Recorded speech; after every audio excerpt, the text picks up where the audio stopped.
shot AR-15s, etc. All that stuff, just to show us the difference between, one gun to the next. And it was an eye-opening experience because the AR-15, you point at something, you pull the trigger, you hit what you point at. It's really that simple. The others were less than stellar when it comes to neutralizing the thing that actually is trying to attack you. So the conclusion that I came from with all of that is that if you're going to protect your family, you're probably going to want to do it with the most effective gun. And in that case, it would be the AR-15 if you want to protect your family. Right? I mean, there are other options. Sure, there's handguns, there are shotguns, but if you want to protect your family from intruders, there is no second place from the guns that I use. No second place. Now, that takes us to a couple of questions, though. And the overwhelming number of these big mass shootings, not always, but more often than not, like the overwhelming number, the percentages, I would say plus 80%. They're AR-15s. So there are a couple of questions I want to throw at you. But before I do the question part of it, I want to go back in time. I want to spend a couple of minutes on this. And I looked up the last 10 years of mass shootings in this country. And mass shooting by definition was 3 or more. I cut that out. I went for 10 or more people. 10 or more people shot. And I'm not going to be able to read them all because there are hundreds. But let me just go back to some of the ones you can highlight. Obviously, Robb Elementary School, 19 children, 3 adults killed, multiple people hospitalized. That's 22 dead, 18 injured. Go back to Buffalo shooting. Shooter was clad in body armor, opened fire at a top supermarket, killing 10, including the security guard. 10 dead, 13 hit total. Pittsburgh shooting, early morning shooting, party held in Airbnb rental property. This was April 17th, 2022. This is within the last 6 weeks. 2 dead, 13 injured. There was one in South Carolina, 14 injured. One in New York City, the subway, 29 injured. Sacramento, California, a shooting in downtown Sacramento killed 6 people, injured 12 others. That was April 3rd, 2022. 2021, 4 dead, 7 injured. High school shooter opened fire on students, killing 3, wounding 7 others. That was Oxford, Michigan. In Tennessee, 2 dead, 14 injured. A shooter opened fire at a Kroger's. Still in 2021, Highland, Florida. Highland shooting. 3 shooters stepped out of an SUV, opened fire at concert goers. 3 dead, 20 injured. Some of these I don't even remember. 10 dead, San Jose, California. 9 people were killed, Santa Clara Transportation Authority. The gunman committed suicide. April 15th, 2021. 11 dead, 7 injured. March 2022, Boulder, Colorado. 10 dead, 2 injured. Mass shooting occurred at King's Supermarket, Boulder, Colorado. In 2020, 2 dead, 14 injured, Rochester, New York. Let's go back to 2019. We'll get some high level numbers here. Dayton, Ohio, 10 dead, 27 injured. 9 people were killed, 27 injured outside of a bar. Perpetrator was killed by cops. El Paso, Texas. A gunman killed 23, injured 23 at a Walmart. The attack was a hate crime against Hispanic immigration, influenced by a Christian church mosque shooting, apparently. 23 dead, 23 injured, 46 total. Virginia Beach, 13 dead, 5 injured. The gunman killed 12 plus himself, injured 4 others. Municipal building, gunman was killed by police. I'm just going double digits death here because there are hundreds. Thousand Oaks, California. Thousand Oaks shooting. A man entered a bar, hoisting a student line dancing event, killed 12 people, including a police officer. 16 other people were injured. Pittsburgh, Pennsylvania. Synagogue shooting. 11 dead. May 18, 2018. Santa Fe school shooting. Santa Fe High School shot and killed 10 people, wounded 14 others. explosive devices were also found. Parkland, 17 dead, 17 injured. Stoneman Douglas High School shooting. Former student of Marjorie Stoneman Douglas High School entered the school, killed 17 people, wounded 17 others. 2017. Sutherland Springs church shooting. Gunman approached a First Baptist church in Sutherland Springs, killed 2 people outside before entering and shooting at the congregation, killing 26 people, including an unborn child. 27 dead, 22 injured.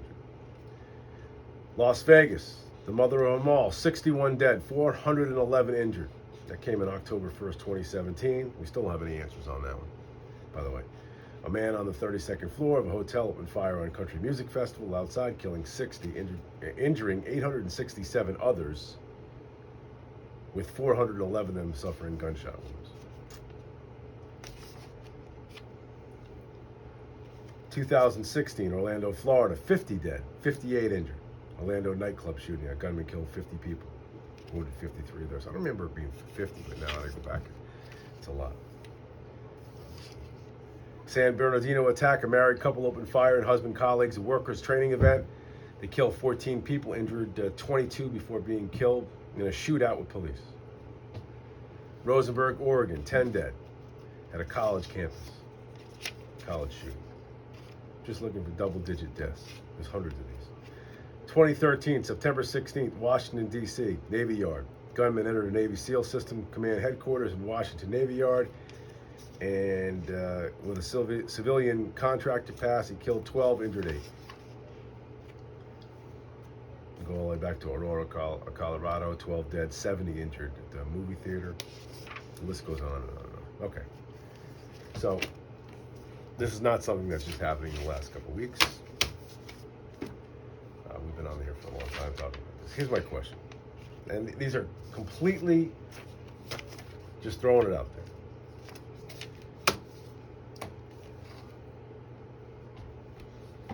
Should we make the screening process for buying rifles tougher?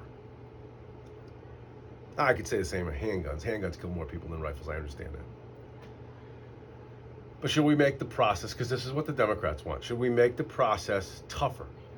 Not outlaw it, but tougher. See, I understand that there are, I don't have an answer. I'm just throwing this out there.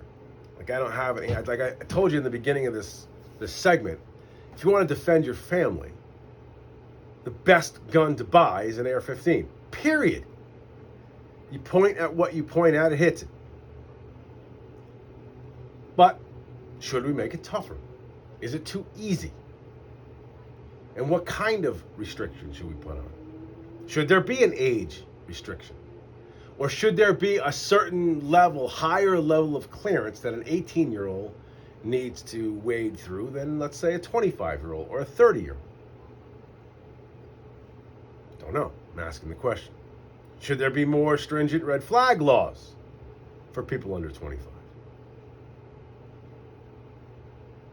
Now, the Dems want stricter background checks. What exactly does that mean?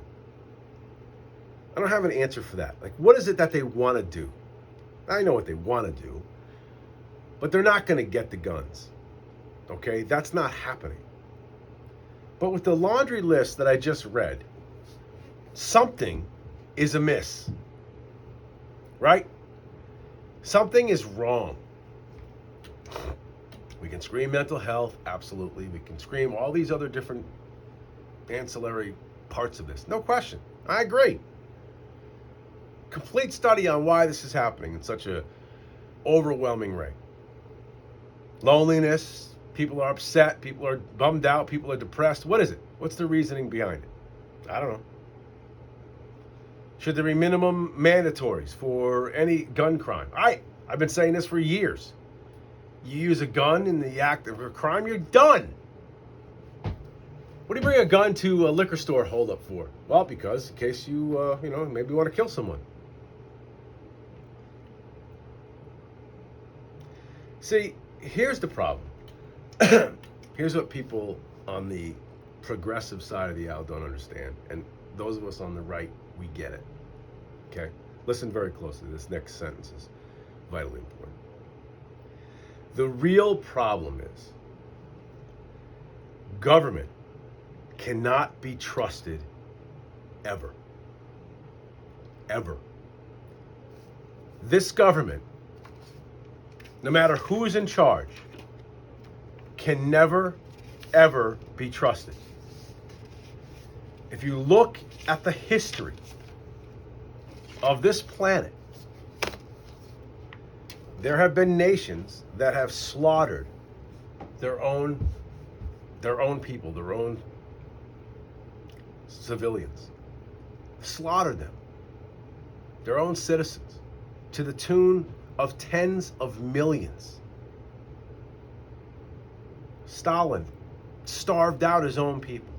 Mao, talking close to 100 million people. The list goes on and on. Just look at the history of the world. So when somebody on the Democrat side flippantly laughs and rolls their eyes at a portion of the Second Amendment that says to protect against a tyrannical government and thinks that's a joke, that to me is the most vital part of that. That wording is the most vital and crucial part of the Second Amendment. Yes, I want to defend myself. Yes, I want to defend my family. But I don't trust you in Washington. I don't trust anyone. So yes, I want to protect myself from a tyrannical government. One, like others, that have killed hundreds of millions since the beginning of time. Governments kill. That is one of the side effects of government. They kill. And if you want to protect yourself, well,